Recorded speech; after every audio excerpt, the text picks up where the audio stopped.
Hi friends, ఈరోజైతే ఎంతో healthy and tasty breakfast రాగి దోశలు అయితే చేస్తున్నానండి. చాలా బాగుంటాయండి. వీక్లీ 2 టైమ్స్ మా పిల్లలకి ఎలానే చేసి పెడతాం. ముందుగా అయితే గ్లాస్ మినపప్పు తీసుకోవాలండి. నేనైతే తొక్కపప్పు తీసుకున్నాను. మనం ఏ గ్లాస్తోనే మినపప్పు తీసుకుంటాం అదే గ్లాస్తో ఒక గ్లాసు రాగులు, ఒక గ్లాసు బియ్యం, అర గ్లాసు అటుకులు, 1 టేబుల్ స్పూన్ శనగపప్పు, 1 టేబుల్ స్పూన్ మెంతులు కూడా వేసి బాగా వాష్ చేసి ఒక 4 గంటల పాటు నానబెట్టుకోవాలండి. ఈ బాగా నానిన తర్వాత మిక్సీ జార్లో వేసుకొని మెత్తగా రుబ్బుకోవాలండి. చాలా మెత్తగా స్మూత్గా రుబ్బుకోవాలి. వీడియోలో చూపిస్తున్నట్టుగా దోశల బ్యాటర్ ఎప్పుడు ఈ విధంగా ఉంటేనే బాగుంటుంది కదా.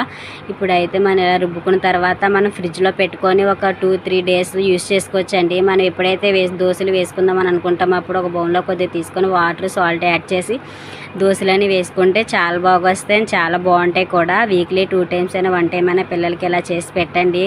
రాగులు ఇష్టపడిన వాళ్ళు కూడా చాలా ఇష్టంగా తింటారు, అంత బాగుంటుందండి. మా పిల్లలకి అయితే చాలా ఇష్టం, చాలా ఇష్టంగా కూడా తింటారు. మా పాప అయితే చూడండి చాలా బాగా తింటుంది. ఓకే ఫ్రెండ్స్, వీడియో నచ్చినట్లయితే సబ్స్క్రైబ్ చేయండి.